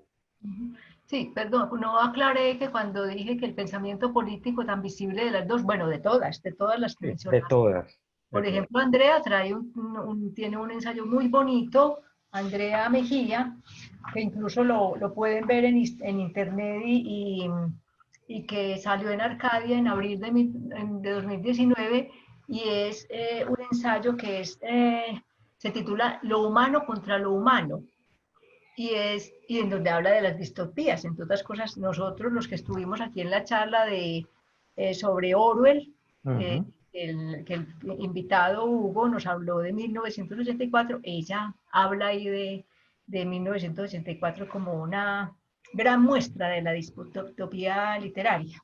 Bueno, Mira, Judith, yo tomé una decisión muy consciente. Yo me fui por lo panorámico y por ideas del porqué de ellas, pero gracias por recordar ese texto de Mila, de Andrea, pues porque sí, yo quería detenerme, claro, en sugerencias de textos, pero eso pues se iba mucho más largo. Bueno, en realidad eso da para un bello seminario, ¿cierto? O lo que sea, pero como dejarles los nombres y que la curiosidad lectora lleve a quien esté interesado a buscarlas, pues, porque además, Judith, hay un detalle, y no se nos puede pasar por alto, esto es vital, y es que casi todas estas mujeres no son fáciles de conseguir editorialmente. Es decir, uno dice, ay, pues me voy para la librería ya, a donde compren libros, a donde los pidan, o no sé, o a quien se los pidan prestados, no sé. Ah, tienes libros de Emilia, de Rocío, de Sofía, de Lisa, de Andrea, y no, o sea, no, editorialmente muy pocas están activas en publicaciones, muy pocas. Algunas de ellas consiguieron un libro de Valentina Marulanda, yo no he podido conseguirlo, yo no he podido. Yo tengo fragmentos, fotocopias, pero son ediciones bajitas, o sea, como no es vendible, entonces es un rollo, claro. sí, realmente son muy difíciles de conseguir, indudablemente. Sí. Hay un libro de Emilia Omar, creo que yo compré el último que había, que trajiste, pues, y del que leía Ujú. ese Sí, fragmento. sí. Eh, Felipe, encantadora la conversación, ¿sabes? Gracias, Judith, por tu. Vamos Gracias. a darle paso a los invitados, a los que están conectados, que son invitados, por supuesto, a la cátedra. Voy a empezar por leerte un mensaje que me escribió una persona que ha estado en todas las cátedras, eh, que es una psicoanalista y muy recién empezaste tu conversación, tu intervención, la conversación fue luego conmigo. Me escribió, genial la posición de este autor. Hace como Freud cuando analiza el Moisés de Miguel Ángel. Recoge las migajas que otros desechan. Va a tener Aquí. que leer el Moisés de Miguel. Gracias, gracias, Ya tienes gracias, ahí un buen comentario gracias. para tu charla, que sé que ha estado muy concurrida de comentarios sin fin. Pregunta uno de los participantes o de los asistentes mejor, eh, que si puedes hablar de la diferencia entre escritura académica y ensayo narrativo. Sí, claro que sí. Pero aquí así te pido también apoyo, Judith, no solo porque fuiste pues profesora, sino porque además eres ensayista, pues, y bueno. contestamos. Yo ahorita quise como solo concentrarme en esta idea.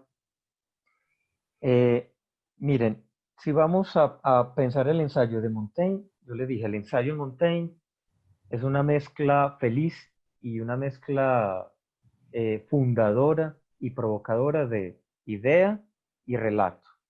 Entonces no es que uno en Montaigne encuentre cuentos en sí, no, tampoco. Sus ideas nacen de sus relatos, ¿cierto?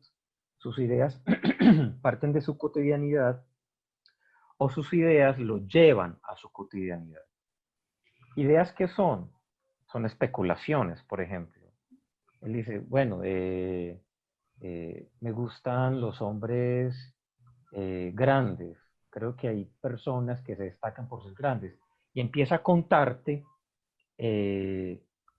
por qué cree que un hombre es grande y cuáles son, y relatos de hombres grandes. Y luego lo hace con mujeres. Bueno, porque una mujer es grande. Y reflexiona un poco y te cuenta ejemplos. Esos ensayos son obras maestras para mí. Y lo que pasa es que ahora yo también les dije, miren, yo creo que la ilustración tiene que ver con eso, pero en realidad eso tiene su origen desde Francis Bacon. Y es que ahí hubo como una ala, ¿qué será? Una disidencia, digámoslo así, juguemos un poquito con las cosas, que se quedó solo con la parte de la idea del ensayo. Y como la idea es tan susceptible de ser instrumentalizada, es decir, de volverse examen, evaluación, prueba. Entonces, yo creo que rápidamente la academia unió esa idea de escritura sobre escribir sobre ideas con también su tradición medieval de la disertación, y eso hizo clic, y eso estalló, y hoy en día uno en clase como profesor o como estudiante o pide un ensayo o le piden un ensayo sin tener mucha idea sobre qué es eso. Que un profesor dijera, necesito saber que ustedes leyeron. Ah, entonces puede pedir un examen, un informe de lectura. Eso es diferente. Pero si un profesor les dice, quiero un ensayo para la próxima semana sobre, no sé, sobre las masacres, aquí hay un problema grande. Ya casi te voy a dejar la palabra a ti en lo siguiente, Judy. Y es que un ensayo no es el inicio de un conocimiento. En un ensayo no, tú lo dijiste ahorita, Judith, el ensayo es un punto de partida o un punto de llegada, nada, es un punto de llegada. El ensayo no es para uno simplemente empezar a conocer un tema una semana, y escribir sobre él y ya. No. En el ensayo sí se llega a su escritura y a su idea y a su fábula, pero porque eso lo llevas transitando adentro de vos. En tiempo de día es mucho largo, el tiempo, digamos, biológico no importa, pero que la intensidad de tiempo en vos sí sea grande. Entonces, si escribiste sobre las masacres, es porque ahí hay un dolor y algo que querés y tenés que decir, como dice Judith. Entonces no es porque simplemente se te ocurrió y ya. Entonces el ensayo no es para uno tentar un tema por experimentarlo, no. Un buen tema de ensayo es un tema que haga parte de tu vida. Sí, yo creo, Felipe, que tal vez, no sé si compartas, creo que sí por lo que acabas de decir, que la dificultad con el ensayo de ser leído, de ser publicado, bueno, etcétera, etcétera, lo que hemos hablado aquí, es porque se ha puesto como una obligación, Sí, claro, claro, claro. con un agravante. Los profesores, tal vez nosotros hemos incurrido en ese mismo problema, decimos para el trabajo final un ensayo de tal cosa, ¿sí? Del libro, de la obra, y me parece que el ensayo requiere, lo acabaste, terminaste con eso, tu respuesta, pues tu aproximación a la respuesta de esta persona, y es que sobre eso que uno escribe, eso ya está en uno hace rato. Pues no es que uno diga, hubo una masacre ayer, anoche, esto es verdad, no es que lo esté poniendo, anoche o ayer hubo otra masacre en Tarazá y otra en norte de Santander, es decir, 2 masacres más. Sí.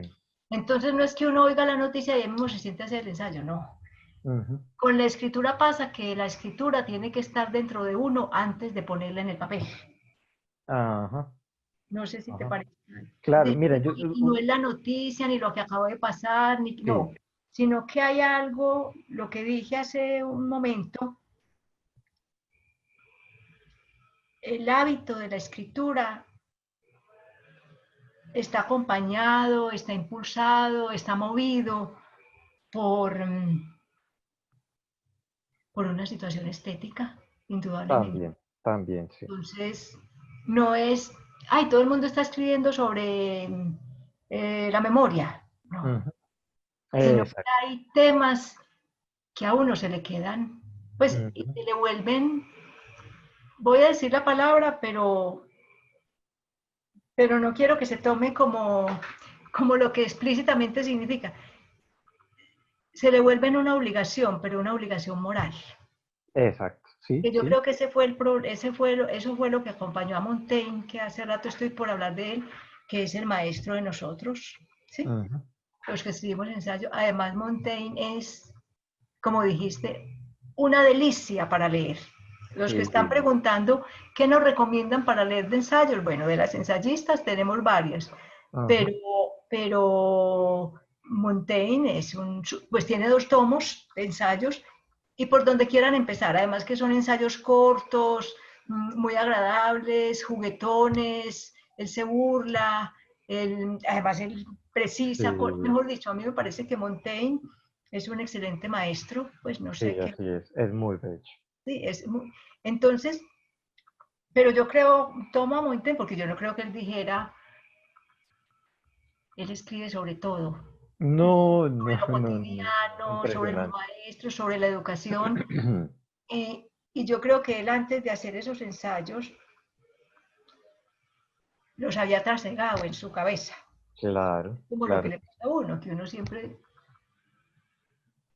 bueno, no sé si a ti te pase eso, pero compartámosles esta experiencia, ya que los dos hacemos ensayos, Felipe, a los que están conectados y que amablemente han estado con nosotros estas 2 horas.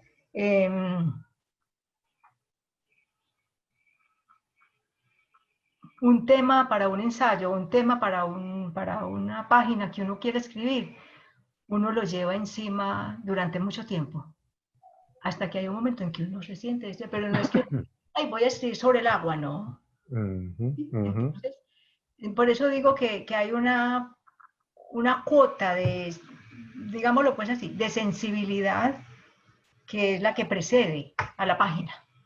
Eso, eso. Digamos entonces que bien podría ser la charla, no idea y fábula, sino idea y vida, ¿cierto? O sea, mejor dicho, porque el ensayo en su sentido más estético, integral, literario, no hace parte en sí de la academia, porque el ensayo habla sobre la vida y en la academia sí tratamos la vida, claro, no, yo tampoco pues digo lo contrario, yo soy académico, pero necesitamos trabajar con un conocimiento muchas veces desligado de la vida de lo que somos y lo que son los demás. Entonces, sí, para hacer ensayo, vayan y ver, vaya y ve un ensayista y es como una especie de autobiografía, como la historia de la vida en las lecturas que hacemos, en las ideas que nos conviven, que transitamos. Sí, en el ensayo voy a usar el adverbio que me gusta tanto, pero no lo digo en otro tono. En el ensayo irremediablemente está la vida del escritor, se muestra la vida. Sí, pienso Es lo mismo, sí. imposible uno decir, no, yo voy a hablar aquí, así habla en tercera persona, ¿no? Ahí está uno, ¿no? Así es. Lo que Em, pasa es que uno cree que la vida judía es, o a veces uno solamente cree, pues falsamente que, no, es su rutina. No, uno no va a saber de quién se enamoró, cómo sufrió, Montaigne qué enfermedad tenía. No, él habla de piedras en los riñones. Claro, ya sabemos que son cálculos, pero él hablaba de la enfermedad. Es la vida hecha ideas, pero la vida que, que vamos llevando en meditación, en ocurrencias, pues, digámoslo así, no es el chismecito, no es el chismecito, es que habrá,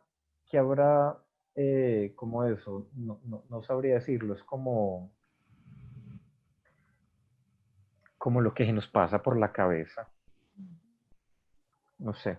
Y un ensayo se hace de algo que a uno se le pasa por la cabeza. Eso es cierto. Pero se le pasa por la cabeza mucho tiempo, como que uno Eso, va escribiendo en la cabeza y después, sí. ajá. Lo que hay detrás del telón de la columna que sale publicada. Hay mucho tiempo, hay muchas horas, hay mucho desvelo, hay vuelva y los que escribimos todavía a mano como yo, vuelva y revise esa página, a ver cómo quedó, si ya la puede mandar, en fin. Felipe, nos queda muy poco tiempo, de verdad que me quedaría aquí conversando contigo sobre este tema tan apasionante del ensayo, pero hay un espectador, hay una persona que sigue la charla y que se aparece como espectador anónimo y pregunta, ¿me recomendaría una de estas autoras para mi madre que tiene 95 años y le gusta leer? Ya, sí, claro. Búscate a Sofía. Bueno, no sé si eres mujer, hombre, qué edad tienes, pero para tu madre con eso es suficiente. Búscate a Sofía Espina de Navarro, Relatos y Crónicas, y léele esos textos a tu madre en voz alta, porque Sofía es una combinación hermosa de vocación de lo que fue esta ciudad, de lo que ella vivió como una mujer también de la élite, de cómo trató de llevar su vida con sus libertades, con sus encadenamientos también, con humor, y es rica, es breve, entonces son como postrecitos que puedes ir leyéndole a la madre, sí. Ahora que dices de la clase social de Sofía, además hiciste un recorrido, las ensayistas estamos en distintas clases sociales, no, Sí, no somos sí, todas, sí, no somos de la de Doña Sofía, sí, sí, sí, sí. pero me parece interesante rescatar algo de Elisa. Era santanderiana Ajá. y ustedes mírenle cuál era su condición social. Empezó a trabajar a los 14 años para ayudar a su familia. Ujú. Fue secretaria privada de Carlos Llera Restrepo y de ahí para arriba, imagínense todo lo que logró Sí, con su pluma y con su autoestudio, diría yo. así Bueno, es. Felipe, el chat creo que no lo has podido mirar, hay unos comentarios muy elogiosos, Ah, no, no he hay mirado. estudiantes del primer semestre de la universidad que también elogian mucho y que agradecen que los invitemos. Por eso les pido a los que ya están muy conectados con la cátedra que nos reenvíen esa invitación cada vez que la mandemos, cada vez que salga por la página de la universidad. Este es un espacio, este es uno de los espacios que de verdad la universidad nos ha propiciado en estos tiempos de extraño encierro que no sabemos hasta cuándo va. Gracias, Felipe, por tu bella participación.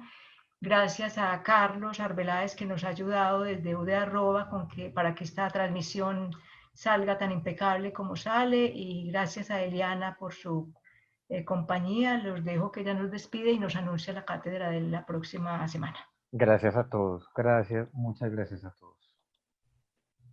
No, gracias a ustedes, profesores, por tan excelente, amena, hermosa charla que nos brindaron y una mirada diferente a lo que es el ensayo. De pronto sí nos tienen razón, un ensayo es una conversación con uno mismo desde adentro, pero está como mal direccionado desde la universidad porque la gente le tiene como miedo al ensayo, a leer ensayos, pero muchas gracias por darnos una mirada distinta a este género literario. Recuerden que nuestra invitación para el próximo 25 de septiembre será acerca de la voluntad de poder como arte en el pensamiento de Nietzsche. Vamos a estar con la profesora Beatriz Elena Bernal Rivera y un estudiante que va a hacer su interlocutor en la charla será Fabián Arias Aguirre. Entonces, bienvenidos de nuevo al 25 de septiembre para que nos acompañen. Igualmente les recuerdo que en la dirección, les voy a poner la dirección donde pueden encontrar todas las cátedras.